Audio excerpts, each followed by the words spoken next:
Suddenly, the relationship between my husband and our daughter took a turn for the worst. That was when my husband's infidelity came to light. In the midst of this worst-case scenario, my husband, John, made an unthinkable decision. I won't be attending Emily's graduation ceremony. On the day of our daughter's graduation, my husband took off on a trip with his mistress. I couldn't forgive him. Prioritizing his mistress over our precious daughter? Unbelievable! My name is Lily. I'm 37 years old. My husband and I have been married for 10 years, but our relationship is a bit complicated.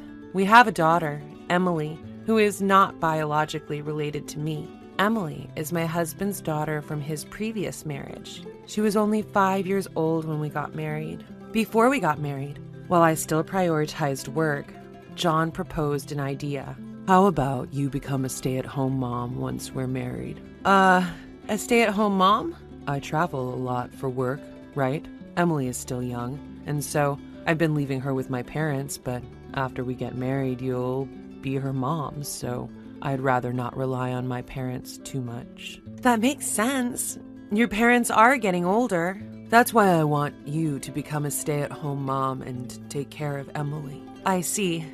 Okay, I understand. As per his request, I resigned from the company I've been working for. Upon getting married, I became a full-time mother. It's not that I wasn't anxious about becoming a mother. After all, my husband's previous marriage ended because of his ex-wife's infidelity. I was worried about how young Emily would perceive me. However, despite my worries, Emily's friendly nature allowed us to bond quickly. Honey, let's draw together.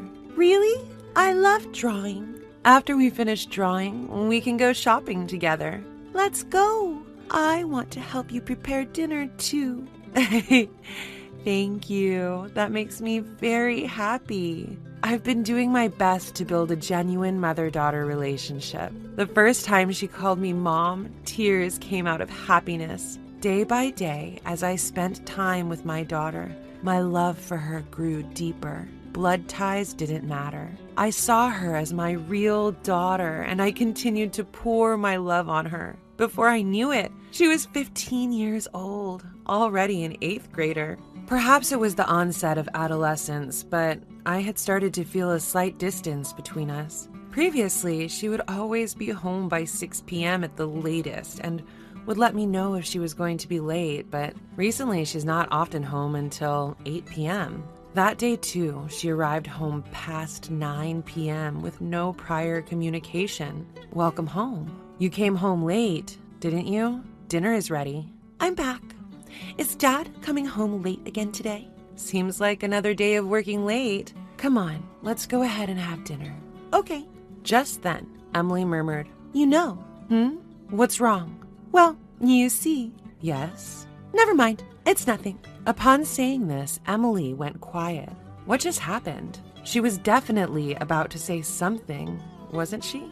Why did she stop midway? While I was concerned about her attitude, I knew it was a challenging age for her. I decided not to interrogate her, but to wait for her to talk to me voluntarily. Then, one day, when I got back from shopping, I found my husband at home earlier than usual. Furthermore, he was having a heated argument with Emily. I quickly intervened between the two. John, why are you raising your voice so much? Calm down. Lily, what happened? You've never shouted at Emily like this before. My husband awkwardly looked away and muttered, It's nothing. It can't be nothing. Is it about school choices? If so, why don't the three of us discuss it together? I said it's nothing. You're being too persistent. Just leave it. I'm going to take a shower. Wait a second. He quickly left the living room. Feeling the awkward atmosphere, I couldn't help but ask Emily, what happened? Nothing. Nothing? It's nothing. Emily, please talk to me. Something must have happened for it to escalate to a fight, right? Just leave me alone. It's none of your business. Wait. Despite my calls, Emily retreated to her room and didn't come out for dinner. From that day on, Emily's behavior changed dramatically. She spent a lot of time in her room and barely spoke to me or her father. While I knew I had to do something, I didn't know how to approach the situation. As I waited for things to cool down, I decided to have a conversation about it with my husband. It's about Emily. Don't talk to me about her. What? Wait, what are you saying? It's about that fight from the other day, isn't it? I've decided I'll only be involved with her at the bare minimum as a parent. What? Don't be so irresponsible. Emily must be struggling with something. I don't care. She rebelled against me. What's that supposed to mean? Despite my repeated inquiries, he refused to explain why they had argued. Eventually, my husband made a statement that made me question my own ears. I won't attend Emily's graduation ceremony. What? Wait a minute. A middle school graduation ceremony is a once-in-a-lifetime event? I don't care. I've decided not to go, so you go alone. No way. No matter how much I tried to persuade him, he refused to listen. I tried to invite him multiple times after, but he remained adamant about not going, consistently refusing. It's her graduation ceremony, for goodness sake. I don't want to upset Emily. I have to somehow convince him to attend. As I was waiting for the right moment to bring up the conversation again, something happened. While cleaning my husband's room as usual, I found an envelope wedged in a gap in his bookshelf. When I opened the envelope, I found 2 round-trip tickets for a train to Chicago. Why were there 2 of the same tickets? If it were a business trip, he wouldn't need 2, would he? That's when I realized. The departure date printed on the ticket was the same day as Emily's graduation. I had a bad feeling about this. I immediately hired a private investigator to confirm my suspicions. A few days later, my fears were confirmed. It was revealed that my husband had been having an affair behind my back. The investigator laid out a series of photographic pieces of evidence and calmly explained the findings. Well, it appears your husband is indeed having an affair. The other woman seems to be a junior colleague from his company. I see. I never noticed because he's been working late and traveling a lot for work. I hate to break it to you, but during our investigation period, not once did he work late. Every day he was either at the woman's house or out dining with her. I see. It seems he's planning to take a week's trip to Chicago with this woman. At that moment, both trust and affection for my husband vanished into thin air. I couldn't believe it. Not only was he having an affair while having a family, but he was also planning a trip with his mistress on our daughter's graduation day? I absolutely can't forgive this behavior. When I got home, I started looking for a new place to live so I would be ready to leave at any moment. I also made the decision to return to the job I'd once quit. I'll have the capability to thrive in any situation as long as I have a new place to live and a job. That's when I had a sudden realization. That is, none other than the presence of Emily. To be honest, I think of her as my real daughter and I love her from the bottom of my heart. Even if I were to get a divorce, I want to keep custody of her. But would she choose to stay with me, a non-biological mother? Wouldn't it be best for her to be with her father, who she has been with since she was born? Given the recent infidelity of my husband, I had become pessimistic about everything at this time. I had no confidence that she would choose me. At worst, I had to prepare myself for living alone. Since then, I have decided to cherish the time I had left with my daughter. On my days off, I invited her to go shopping, went to cafes together. Even if I get a divorce and we get separated, I'll make sure to hold on to the memories of these days. I engraved the joyful moments with her into my heart. While eating out together, I decided to casually bring up the topic of her graduation ceremony. Your dad said he can't make it to your graduation ceremony. Oh, really? I'm sorry. He seems to be busy with work, but I promise I'll be there. Okay, I'm fine with just you. I don't need anyone else.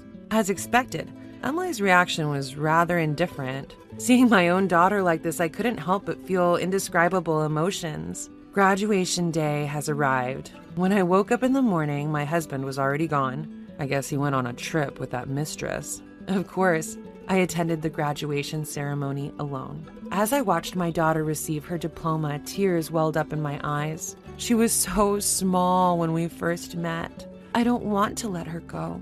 My feelings were growing stronger, but I kept telling myself it's time for me to decide, and forcibly suppressed my emotions. After the graduation ceremony ended smoothly, we returned home. Before my husband comes home, I'll tell Emily everything and leave the house. I had decided that, but when it came to it, I couldn't bring myself to start the conversation. As I hesitated for a moment, my daughter spoke up.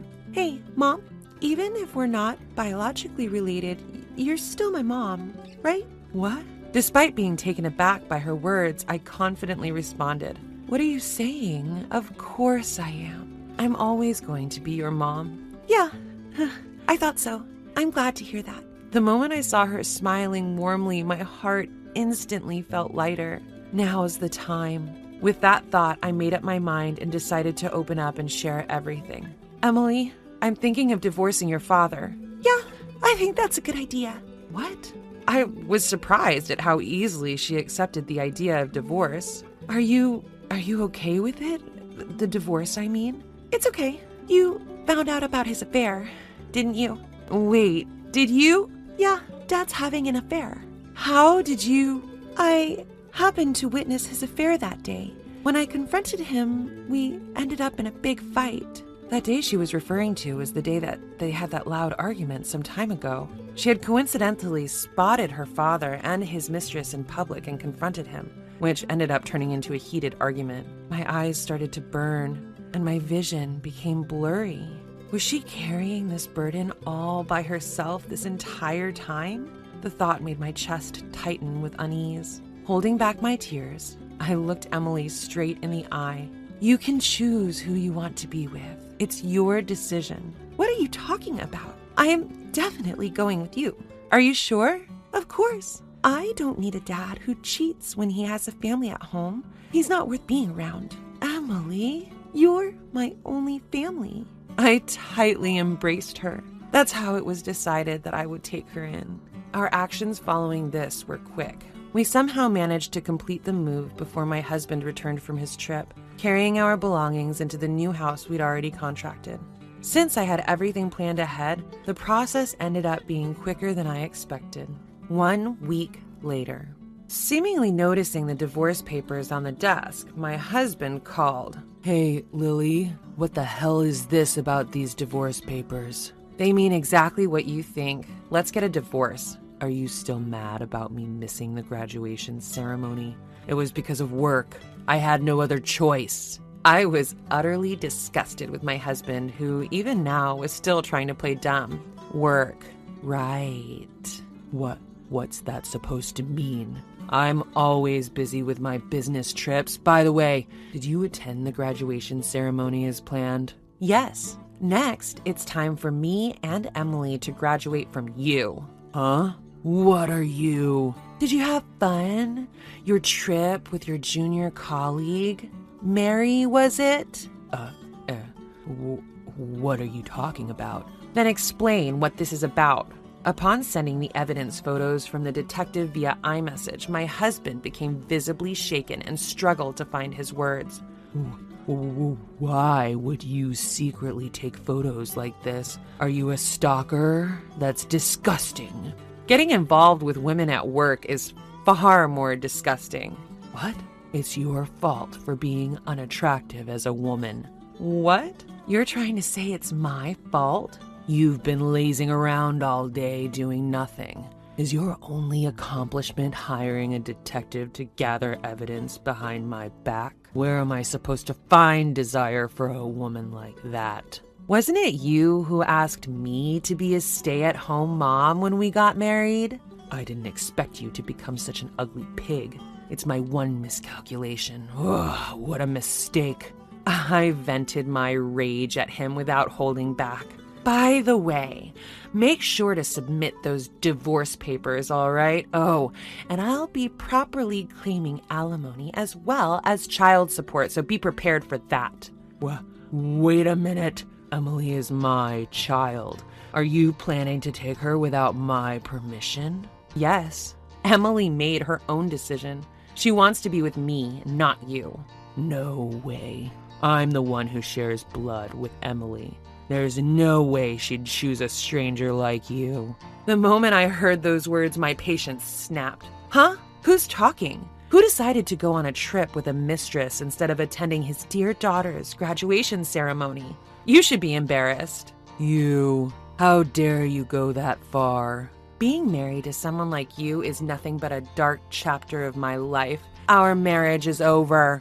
Emily and I are going to live together, never show up in front of us again. My daughter gently rubs my back, giving me strength after my impassioned outburst. She then snatches the phone to speak her piece to her father. Hello, Dad? Emily, what the hell are you?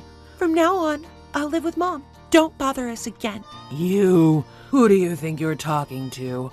I'm your only biological family, you know. Then she coldly retorts, Family? You betrayed me and Mom, and you call that family? Don't make me laugh. Blood ties mean nothing. I have decided to believe in my mom, who truly loves me. You're the lowest of the low. Having affairs while being married? Disgusting. You're no longer a father in my eyes. With that, she hung up the phone.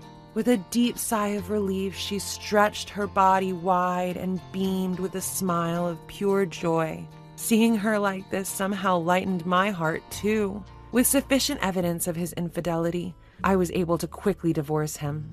Emily strongly wished for me to have her custody, and so I did. Through a lawyer, I demanded compensation from his mistress and also made sure he paid alimony in addition to that. Chan's mistress was outraged at being sued and immediately broke up with him. Moreover, as she spread the story of their breakup at work, his reputation plummeted.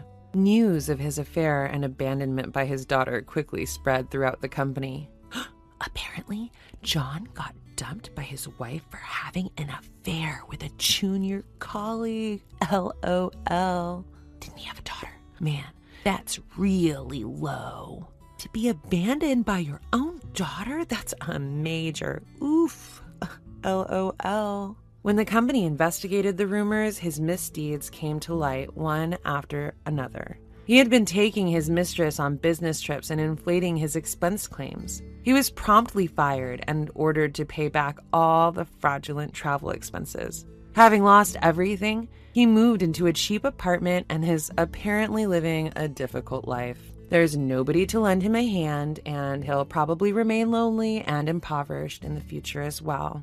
In contrast to my ex-husband, I am living a remarkably prosperous life. I was able to return to my old job, and my time with my daughter has been fulfilling. On our days off, we go out together and cook meals, enjoying a genuine parent-child bond every day. Hey, Mom, what about having mac and cheese for dinner today? Sounds good. How about we cook together? We'll need to go shopping, too. Oh, and let's stop by the new cafe that just opened up. All right, let's get ready then. I no longer have any worries. I intend to continue walking hand in hand with the daughter